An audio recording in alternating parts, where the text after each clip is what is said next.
So Trigonometry always do a fantastic job at cross-examining their guests, the host being Konstantin Kisin and Francis Foster. In this case, they're interviewing Hasan Piker, who is a radical leftist commentator in America, who's racked up quite a significant following and, of course, is deeply anti-Israel. I saw him once, I think, waving the Hezbollah flag.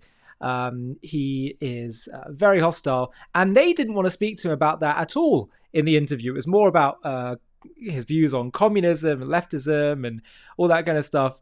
And so before I show you one part of what he said about Islamist infiltration in the West and how he just doesn't think there's an issue with that, or doesn't think that's actually happening, I want to show you at the very end, because this was just quite amusing to me. Hasan, look, firstly, thank you for coming on the show. Thank you for entering into the spirit of debate in the way it's intended. Really appreciate it. Final question is always the same. What's the one thing we're not talking about that we really should be? I mean, we did talk quite a bit about the collapse of liberalism around the globe. I guess in this instance, and I can't speak to all the other conversations that you guys have had, we didn't get to talk about Israel too much. And that's something that I wanted to talk about, which has also exhibited historical patterns of fascism in and of itself in a vein that is not dissimilar to what we're seeing in Western liberal democracies as well. Oh boy, that made me laugh. Oh, how could I leave this discussion without mentioning Israel? And now I want to show you the main clip, the bulk of what I wanted to show you, because it shows you that, just as what we saw here, his use of words are not just inappropriate, it's like the opposite of reality. He's living in a delusional reality. Israel is the fascist one. No, Israel's fighting Islamofascists.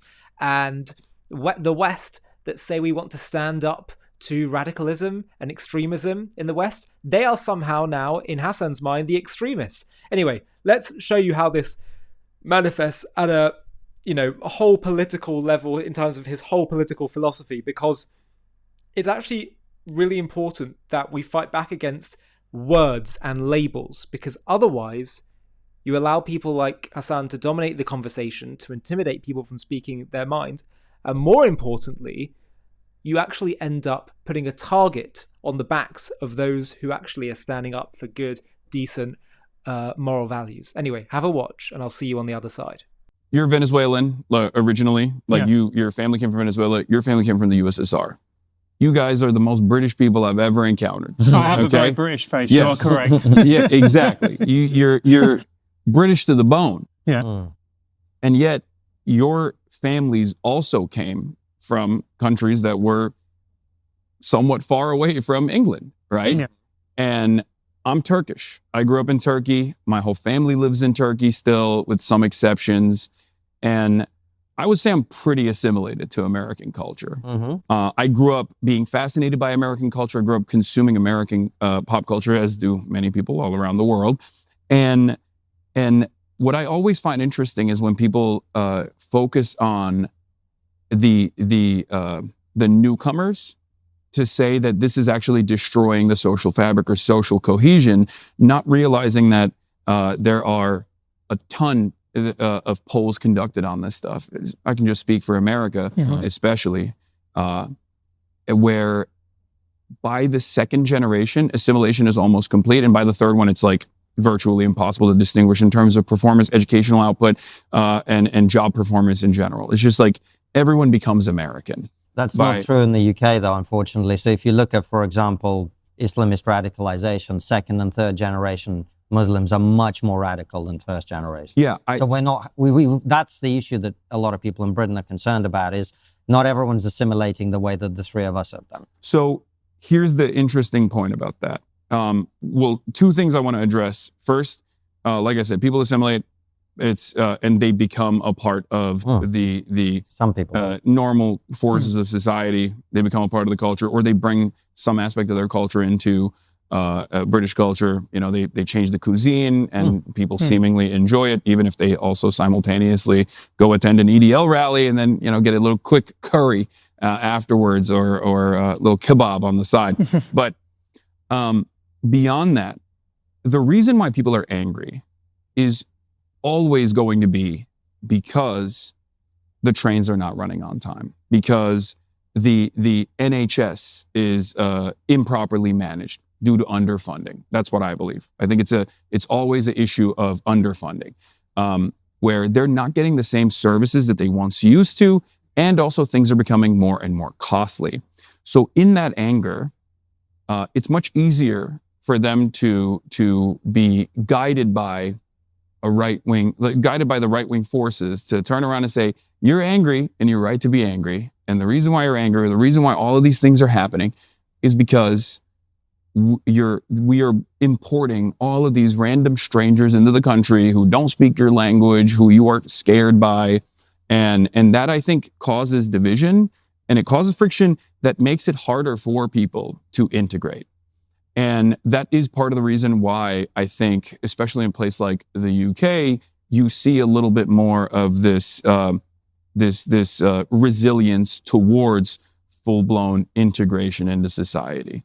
I also think as well, Hasan, if we're being honest, it's also because we have had such huge amounts of immigration come into the country that people understandably go, this pace of change is too much. And you have to think, let's go back to 2016, which was the Brexit referendum. Now, Brexit was about many things, but really it was about people wanting immigration to be lowered. And that was nigh on 10 years ago. Immigration hasn't been lowered. In fact, it's been ratcheted up. So people people voted to lower immigration. And for instance, I voted Remain. People voted Brexit. I'm like, well, that's democracy. We get on. We're going to make the best of it. I do believe that when you ignore people's wishes at the ballot box and people explicitly vote for something and you ignore them for the best part of a decade, that does generate a lot of anger, and understandably so. Yeah, I think in that same time frame, if there was enough appetite by the government to address the financial harm that people were experiencing, the economic struggles that people were experiencing, there would still be a lot of people who say, I don't want a brown person, I don't want a black person around in my neighborhood. But ultimately, those numbers would be far smaller. And that's what I always go back to. I'm a leftist. I believe in economic improvements, and I believe that a lot of the reactionary forces actually take advantage of that instability, the economic volatility that exists, in an effort to shift the attention away to people who have the same exact interests as you and I do.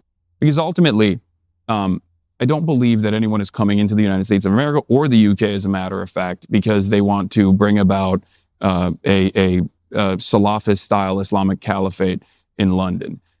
I know you won't agree with me on this. It's not about whether I agree. It's about whether the facts agree with you. I don't think that's the case. Hold on. I think ultimately, let me just give you some facts then. If that, we have a terrorist attack on a monthly basis by an Islamist, effectively. We just had 2 in the space of the last month as we're recording this. 33%, I think, of British Muslims want Sharia law in Britain, like according to polls. More than half want to ban. I haven't seen these polls. Well, we can put them in for people to see. More than half want to ban homosexuality.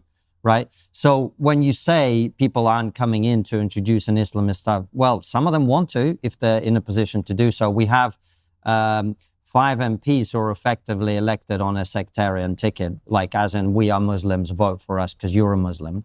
Who would you say those MPs are? The 5 independent MPs. They're called the Gaza MPs or whatever way you want to call them. Right? Are you talking about like Zara Sultana? I don't know if she's one of them. I think one of them is called Adnan Hussein. There's 5 of them. We can look them up. We can put them in for people to see. Right. So I think it should be said that the overwhelming majority of British Muslims don't want Sharia law. But if 33% of them do, you can see why a lot of people who don't want Sharia law might be concerned about that, right? Sure. I don't know what I haven't seen these polls, and I also don't know what British Muslims, or the 33% that are saying they want Sharia law, like what they're talking about. The counterexample always is, I mean, there's plenty of right-wing forces in the country that also want to ban homosexuality. Or trans people in general, right? No one wants to ban trans people in Britain. No. Okay. Well, that's not what I have seen so far, but maybe I'm wrong on this. What do you mean? But I feel like there's a lot of this is a point of contention for you guys as well. But it's like when you want to ban trans people altogether, when you want to remove access to medication for trans people to transition and conform their own gender identity, you don't start off by saying we want to altogether ban trans people. You start off by trying to find the most successful approach that the broadest majority of the masses would be in tune with, would be in agreement with, and then you slowly but surely expand on it. Wouldn't that The be like me maximalist saying? Wouldn't that be like me saying, well, you say you want socialism, but actually you're a communist because you just want to edge your way towards communism step by step? I mean, That seems like an unfair way of looking at it. No, my retort to that would be that while I don't call myself a communist, I don't have an issue with an end goal of communism. I don't think it's like I just think that it's probably not likely to happen, a stateless, moneyless, borderless society. But moving towards that end goal, I don't have any real... You'd like communism in America? I think that communism would be most likely an international thing. It'd be like the Star Trek universe. And it feels, especially at this point, it feels far too utopian to achieve. So while I think that the concept in and of itself is not one that I disagree with, and I don't think you would either. Don't you think it would be nicer? I grew up in a communist country. I very strongly disagree with the concept of communism. The USSR was, as you know as well, trying to implement communism. They never actually were able to successfully implement communism. How do you mean? Well, it wasn't a borderless, moneyless, classless society, right? That was it never would be the like, goal of communism. It was never to be a borderless, moneyless society. no, that is what communism is. Well, that's not how the communists in Russia defined it. Well, There was a big debate within communism quite early on, which was about, are we pursuing a global yes. state of communism? Frost versus Stalin. Or are we, I'm right, very familiar. right. But for our audience, this might be worth explaining. Yeah. Some of them they basically recognized the only way you might ever get to a communist society is if everyone in the world gets it. Otherwise, there will always be a capitalist system to which people would be keen to defect. Or, this is the Stalin option that they ended up going for, is you pursue communism within the realm of one country. And in order to do that, they took the wealth away from people who had it. They tried to distribute it to everybody else. They tried to create a state of equality, uplift the poor, as you were talking about. And actually, if you take those measures alone, they were very successful at it. Mm-hmm. The only problem is they ended up putting millions of people in camps in order to do that, creating a tyrannical regime with a secret police that murdered people. And that is the reason communism, in my opinion, doesn't work, is because in order to achieve that goal of equality, and basically you're making everybody equally poor as the end result, you actually have to use a lot of force, right? So that was communism, what we had in the USSR. Well, that the end goal was never successfully achieved in the USSR in terms of establishing what I'm talking about, though. And that's why I'm saying it's important to understand and recognize the failures of this implementation in the aftermath of a socialist revolution and choose not to repeat those mistakes. So how would you do it differently? Well, that's the reason why I pointed to China. China is run by the Communist Party of China. It bills itself as communist. China is not a communist country. Would you say China is a communist country? It's a mixed country. It has some elements of communism, but it's also got a lot of capitalism going on. Yeah, right? So it's a mixed market economy is what you're saying, right? But so is the United States of America if you look at it from that perspective, because America also has some semblance of social safety nets. The UK also has some social safety nets, some state-run enterprises, especially pre-Margaret Thatcher, I would say, versus private enterprises as well. I wouldn't say that China is a communist, and neither would you, but it's run by a communist party. And so far, they have seen a pretty successful, pretty robust level of growth and development overall. The challenge is, Hasan, when you centralize power and you give practically all the power to the government, what happens with that is you're far more likely to have corruption, you're far more likely to have abuse of power, and inevitably what happens is that the government can't do everything. There are things that are far better done by private practice than done by state control. So if you agree with that. Would you you also agree that there are things that are far better done in the hands of the government, or at least with like heavy market regulation and intervention? I completely agree. Because like healthcare, I think is a great example of this, where like it's an inelastic demand, good and service, right? If you don't have healthcare, you die. So you will pay whatever price you have to pay for healthcare. And therefore, I think the American system that is the most maximalist, most capitalist, most like free enterprise system has been an abject failure in terms of delivering good results. And what I mean by that is healthcare as a whole is supposed to improve people's living standards and also make sure that everyone is getting the best quality care possible, right? And in the United States of America, we don't have that. We do have nicer hospitals that resemble hotels as I'll opposed be honest to like. with you, it'd be difficult not to have a nicer hospital than the UK, mate. But Yeah, no, but but I understand that. I'm from Turkey. I've seen the Turkish public hospitals, but I would rather try to focus on the diminished quality of service and try to improve that in a socialized system than to altogether limit healthcare at the point of being able to pay for it.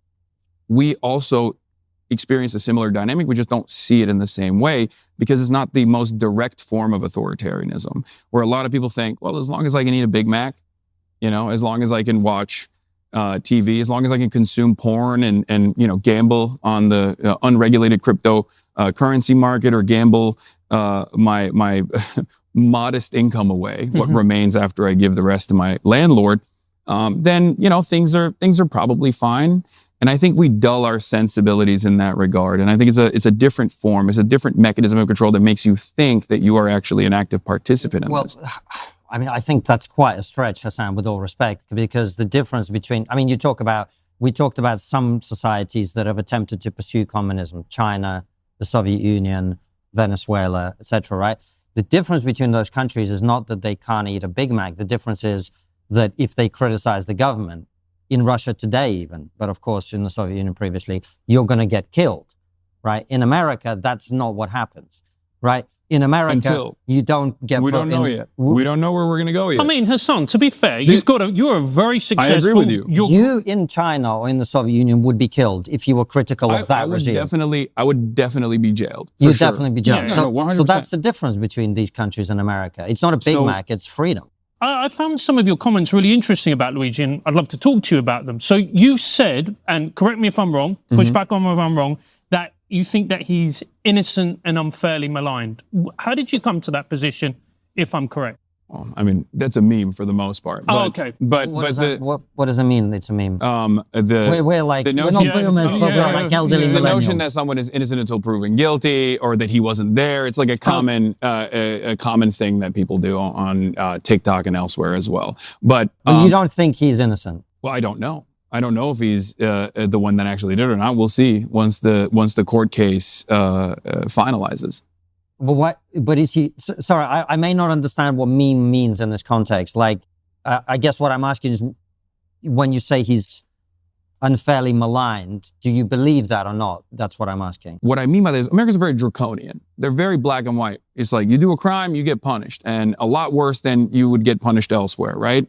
There are millions of Americans out there that have individuals in their lives that they loved, loved ones, immediate loved ones, distant relatives that they've seen suffer in their final moments as they, go through the process of trying to figure out the paperwork in a system that is designed to, let's be real, take as much money as possible from you in the form of premiums and then create a profit incentive by refusing to pay for the healthcare. Hasan, I get all that, and I empathize with that pain that those people feel. Yeah. But what I'm getting at is, you said he's innocent, then you said it's a meme, you say it's just a thing that people say. What I'm trying to understand is... The reason why people say that is because I think... Their anger doesn't make him innocent, right? No, if he shot a man who runs a healthcare company, healthcare insurance company, and they are angry with healthcare in America, that doesn't make him innocent, right? It doesn't. So isn't you and them saying that just flat out wrong? Well, my reason for saying it is because you're innocent until proven guilty. So Hasan's arguments, it's amazing. I think it was George Orwell that said that only an intellectual could say something so stupid. And it's amazing how we're finding in society today that it's the elites, the academics, the cultural icons who are the most delusional, who are the most morally skewed, perverted, and unable to have basic decency and wisdom in terms of their thinking. And they look at falsehood as ideal and truth as being something terrible. His pro-mass migration argument, as it's clearly demonstrated in the cross-examination, he argues that immigrants always assimilate, that public anger is really just about economic hardship, which is, by the way, a classic leftist move. It's all just down to economic hardship, not other factors like, say, cultural tension. But it's ultimately a flawed argument because he's relying on, first of all, American data that simply doesn't apply in the UK for a start, where second and third generation radicalization is more common and cultural integration is far weaker. Then he dismisses polling that shows sizable minorities supporting things like Sharia law or opposing core British values. And he ignores the basic fact that voters explicitly demanded lower immigration in Brexit, for example, and were ignored. And so what happens is if you reduce genuine concerns to mere, it's economic frustration, or the voters are just being misled, you end up coming across as out of touch. But much more importantly, you end up engaging with the real measurable issues that make many Britons and people across the West uneasy about the current scale and pace of immigration. And if you don't deal with this problem in your midst, then you're actually going to just further erode societal cohesion and unity and the denial of it, and calling people that want to deal with it as being fascist and all of that kind of stuff. Just as he describes Israel in a similar vein, all that's going to do is lead to a worsening of the problem.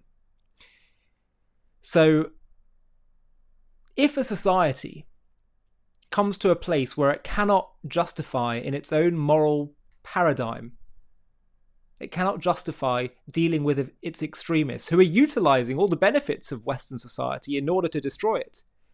If we end up having a society that cannot deal with its extremist elements, that society is choosing to commit suicide. It's that simple. A society, for it to be healthy, as Rabbi Lord Jonathan Sacks taught us, cannot be seen as a hotel by its citizens. It must be seen as a home. And for a home to be functional, you need to have all its members who sign up to a certain level of agreement on values, on the kind of home they want. And the people who are creating the home, let's say the parents in this case, and on a broader level, it should be the state institutions, they need to decide what is it that makes us British and how can we put safeguards in place and values that people have to sign up to ensure that we maintain and protect Britain as we want it to be. Multiculturalism is very dangerous if you say that, no, we're all equally moral in our cultures. No, that's not a good idea. We can all have our own cultural identities. We can all have differences of how we go about, our professions, even our religions, even our, the things that animate our lives. But if they come into conflict with the fundamental values of the society we live in, then no country should have to tolerate that if they want to exist as a country. I'm not saying that a country should prescribe in detail how everyone should live their lives. Not at all. And I'm not saying that we shouldn't have diversity. But I'm saying there's got to be some basic tenets of values that everyone in a society, in a country, can sign up to in order to protect it. That, to me, should not be controversial.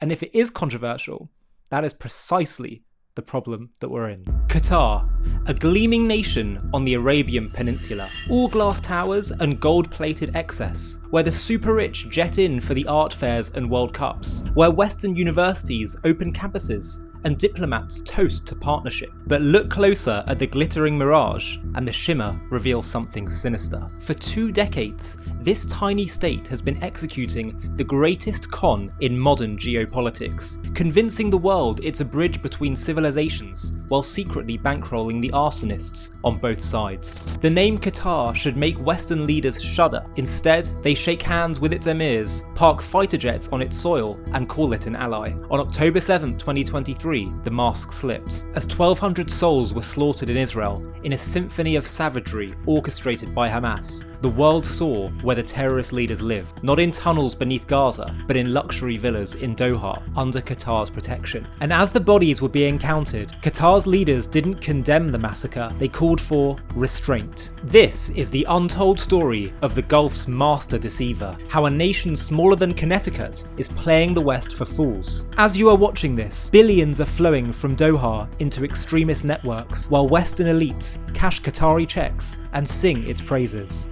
In this JTV Plus documentary, we follow the money, we expose the double game, and we ask the question that should haunt every Western capital: how are we letting them get away with it? To watch this JTV Plus documentary and access much more premium content, click on the link in the video description.